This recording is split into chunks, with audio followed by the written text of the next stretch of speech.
दुर्गा सप्तशती का छठा अध्याय। महर्षि मेधा ने कहा, देवी की बात सुनकर दूत क्रोध में भरा हुआ वहां से असुरेंद्र के पास पहुंचा और सारा वृत्तांत उसे कह सुनाया। दूत की बात सुन असुरेंद्र के क्रोध का पारावर न रहा और उसने अपने सेनापति धूम्रलोचन से कहा, धूम्रलोचन, तुम अपनी सेना सहित शीघ्र वहां जाओ और उस दुष्टा के केशों को पकड़कर उसे घसीटते हुए यहाँ ले जाओ। यदि उसकी रक्षा के लिए कोई दूसरा खड़ा हो, चाहे वह देवता, यक्ष अथवा गंधर्व ही क्यों न हो, उसको तुम अवश्य मार डालना। महर्षि मेधा ने कहा। शुंभ के इस प्रकार आज्ञा देने पर धूम्रलोचन 60,000 राक्षसों की सेना को साथ लेकर वहां पहुंचा और देवी को देख ललकार कर कहने लगा, अरे तू अभी शुंभ और निशुंभ के पास चल। यदि तू प्रशंसा पूर्वक मेरे साथ न चलेंगी तो मैं तेरे केशों को पकड़कर घसीटता हुआ तुझे ले चलूंगा। देवी बोली, असुरेंद्र का भेजा हुआ तेरे जैसा बलवान यदि बलपूर्वक मुझे ले जाएगा तो ऐसी दशा में मैं तुम्हारा कर ही क्या सकती हूँ। महर्षि मेधा ने कहा। ऐसा कहने पर धूम्रलोचन उसकी ओर लपका, किंतु देवी ने उसे अपनी हुकार से ही भस्म कर डाला। यह देखकर असुर सेना क्रुद्ध होकर देवी की ओर बढ़ी, परंतु अंबिका ने उन पर तीखे बाणों, शक्तियां तथा फरसों की वर्षा आरंभ कर दी। इतने में देवी का वाहन भी अपनी ग्रीवा के बालों को झटकता हुआ और बड़ा भारी शब्द करता हुआ असुर सेना में कूद पड़ा। उसने कई असुर अपने पंजों से, कई अपने जबड़ों से और कई को धरती पर पटक पटक कर अपनी डाढ़ों से घायल करके मार डाला। उसने कई असुरों के अपने नख से पेट फाड़ डाले और कई असुरों का तो केवल थप्पड़ मारकर सिर धड़ से अलग कर दिया। कई असुरों की भुजाएं और सिर तोड़ डाले और गर्दन के बालों को हिलाते हुए उसने कई असुरों को पकड़कर उनके पेट फाड़कर उनका रक्त पी डाला। इस प्रकार देवी के उस महान बलवान सिंह ने क्षण भर में असुर सेना को समाप्त कर दिया। शुंभ ने जब ये सुना कि देवी ने धूम्रलोचन असुर को मार डाला है और उसके सिंह ने सारी सेना का संहार कर डाला है, तब उसको बड़ा क्रोध आया।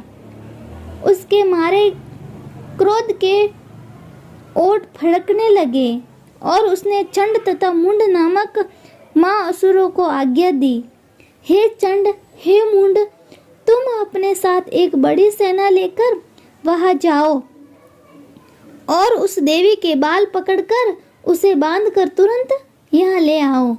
यदि उसको वहां लाने में किसी प्रकार का संदेह हो तो अपनी सेना सहित उससे लड़ते हुए उसको मार डालो और जब वह दुष्टा और उसका सिंह दोनों मारा जावे तब भी उसको बांधकर यहाँ ले आना। श्री दुर्गा सप्तशती का 7वां अध्याय। 7वां अध्याय में चंड और मुंड का वध। महर्षि मेधा ने कहा, दैत्यराज की आज्ञा पाकर चंड और मुंड चतुरंगिनी सेना को साथ लेकर हथियार उठाए हुए देवी से लड़ने के लिए चले। हिमालय पर्वत पर पहुंचकर उन्होंने मुस्कुराती हुई देवी जो सिंह पर बैठी हुई थी देखा। जब असुर उनको पकड़ने के लिए तलवारें लेकर उनकी ओर बढ़े तब अंबिका को उन पर बड़ा क्रोध आया और मारे क्रोध के उनका मुख लाल काला पड़ गया।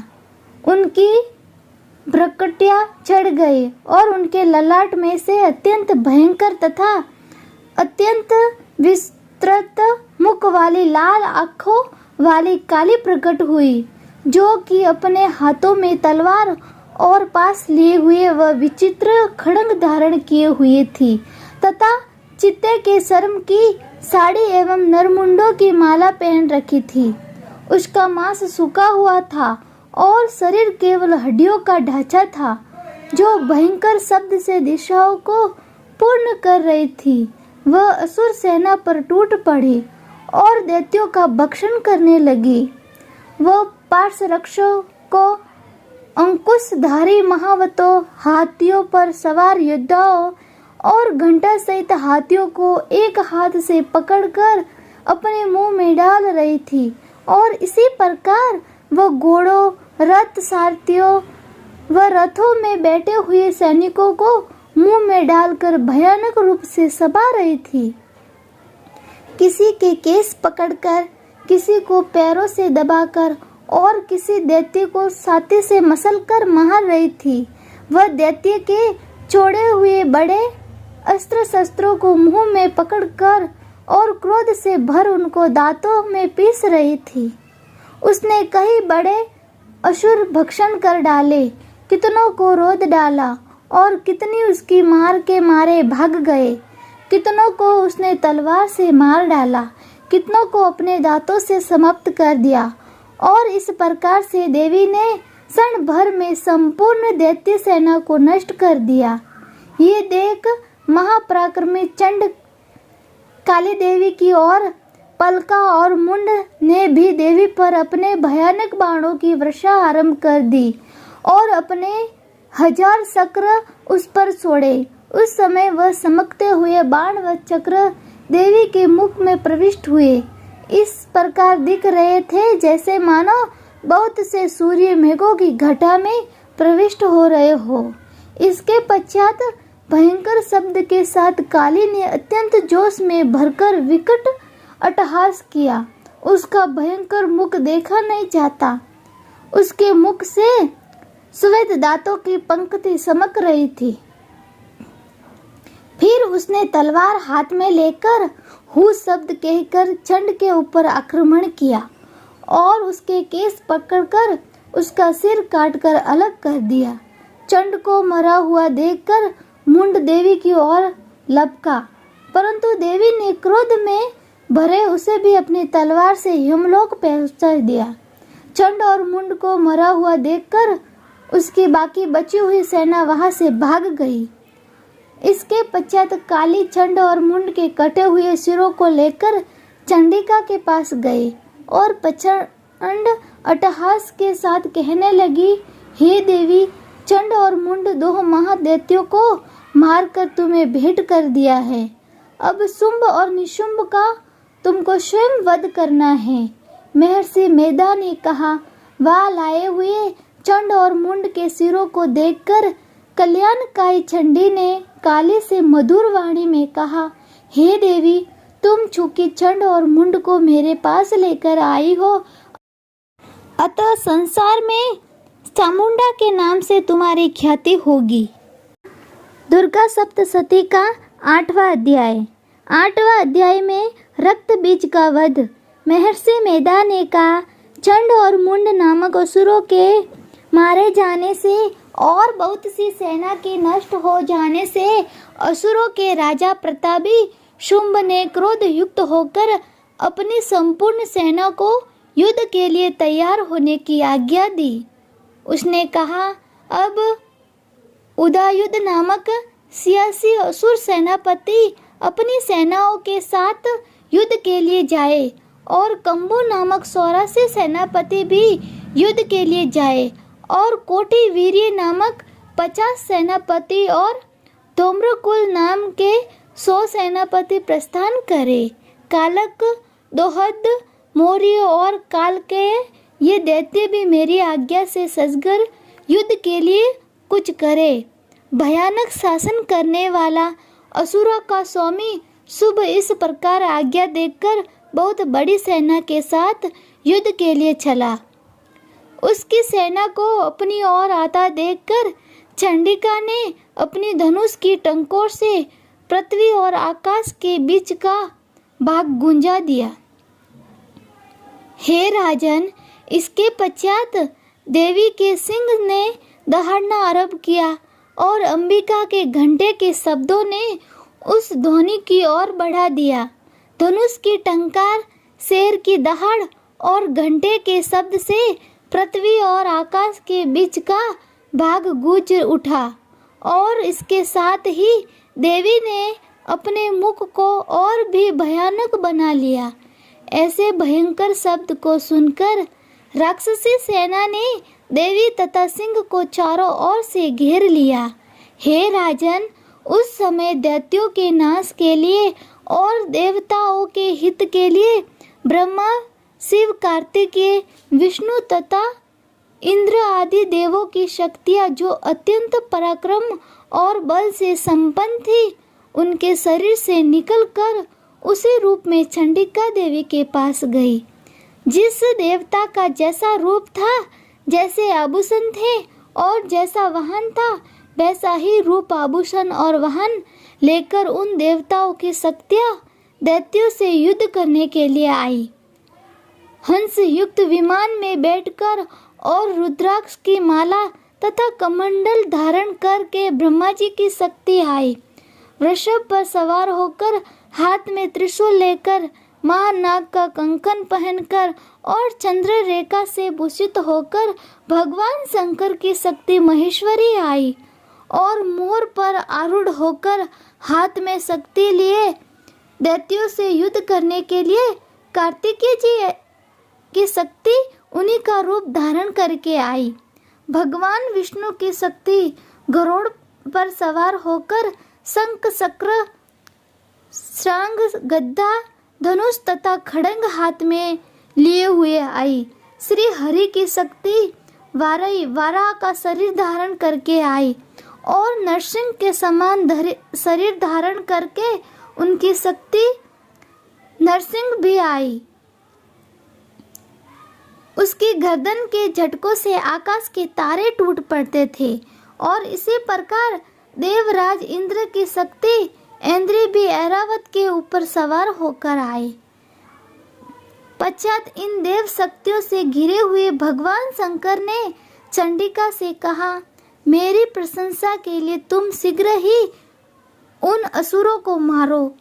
इसके पश्चात देवी के शरीर में से अत्यंत उग्र रूप वाली और सैकड़ों गिद्धड़ियों के समान आवाज करने वाली चंडिका शक्ति प्रकट हुई। उस अपराजिता देवी ने धूमिल जटा वाले भगवान श्री शंकर जी से कहा, हे प्रभु, आप मेरी ओर से दूत बनकर शुंभ और निशुंभ के पास जाइए और उन अत्यंत गर्वीले दैत्यों से कहिए तथा उनके अतिरिक्त और भी जो दैत्य व युद्ध के लिए उपस्थित हो, उनसे भी कहिए, जो तुम्हें अपने जीवित रहने की इच्छा हो तो त्रिलोकी का राज्य इंद्र को दे दो। देवताओं को उनका यज्ञ भाग मिलना आरंभ हो जाए और तुम पाताल को लौट जाओ। किंतु यदि बल के गर्व से तुम्हारी लड़ने की इच्छा हो तो फिर आ जाओ। तुम्हारे मांस से मेरी युगनियाँ तृप्त होंगी। चूँकि इस देवी ने भगवान शंकर को दूत के कार्य में नियुक्त किया था, इसलिए वह संसार में शिवदूती के नाम से भी विख्यात हुई। भगवान शंकर से देवी का संदेश पाकर उन दैत्यों के क्रोध का कोई आर पार न रहा और वह जिस स्थान पर देवी विराजमान थी वहां पहुँचे और जाने के साथ ही उस पर बाणों और शक्तियों की वर्षा करने लगे। देवी ने उनके फेंके हुए बाणों, शक्तियाँ, त्रिशूल और फरसों को अपने बाणों से काट डाला और काली देवी उस देवी के साथ आगे खड़ी होकर शत्रुओं को त्रिशूल से विदीर्ण करने लगी और खंडवांग से कुचलने लगी। ब्राह्मणी जिस तरफ दौड़ती थी उसी तरह अब अपने कमंडलों का जल छिड़क कर दैत्यों के वीर्य व बल को नष्ट कर देती थी और इसी प्रकार महेश्वरी त्रिशूल से, वैष्णवी चक्र से और अत्यंत कोप वाली कुमारी शक्ति के द्वारा असुरों को मार रही थी और इंद्र के बाजू में प्रहार से सैकड़ों दैत्य रक्त की नदियां बहाते हुए पृथ्वी पर सो गए। वाराही से कितने भी राक्षसों को अपनी थूथन द्वारा मृत्यु के घाट उतार दिया। डाढ़ों के अग्रभाग से कितने ही राक्षसों की छाती को चीर डाला और चक्र की चोट से कितनों को विदीर्ण करके धरती पर डाल दिया। बड़े राक्षसों को नरसिंगी अपने नखों से विदीर्ण करने भक्षण कर रही थी और सिंहनाद से चारों दिशाओं को गूंजाती हुई रणभूमि में विचर रही थी।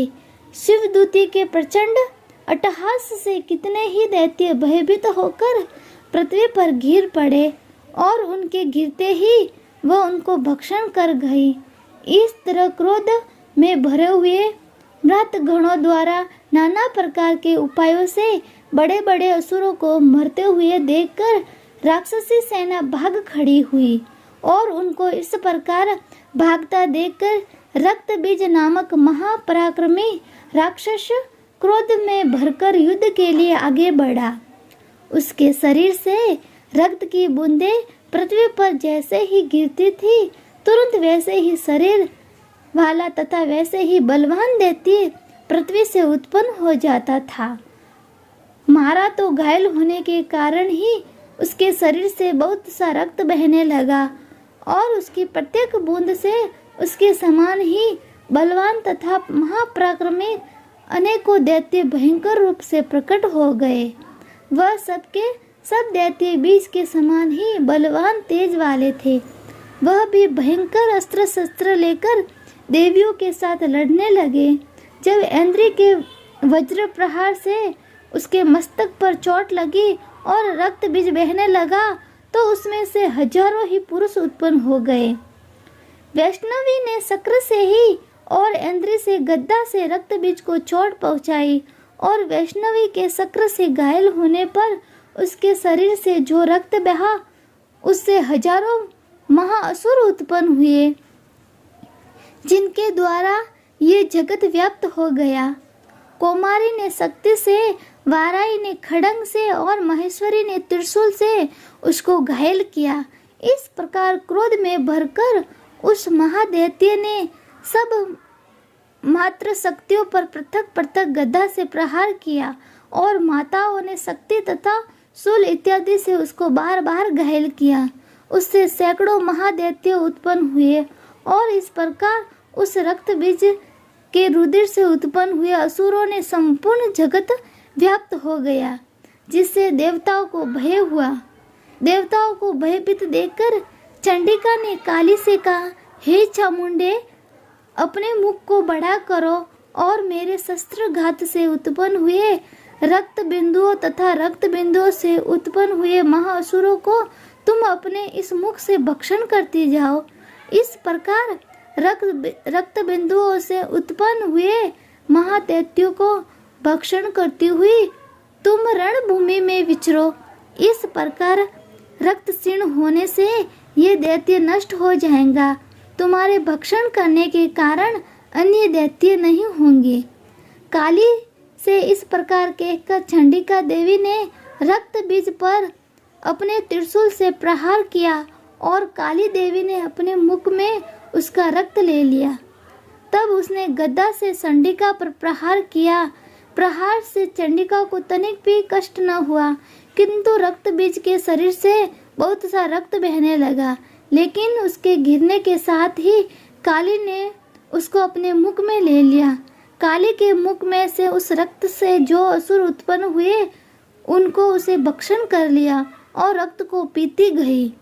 तदंतर देवी ने रक्त बीज को, जिसका ही खून काली ने पिया था, चंडिका ने उस दैत्य को वज्र, बाण, खड़ंग तथा ऋषि इत्यादि से मार डाला। हे राजन, अनेक प्रकार के शस्त्रों से मारा हुआ और खून से वंचित वह महादैत्य रक्त बीज पृथ्वी पर गिर पड़ा। हे राजन, उसके गिरने से देवता अत्यंत प्रसन्न हुए और माताएं उन असुरों का रक्त पीने के पश्चात उद्यत होकर नृत्य करने लगी।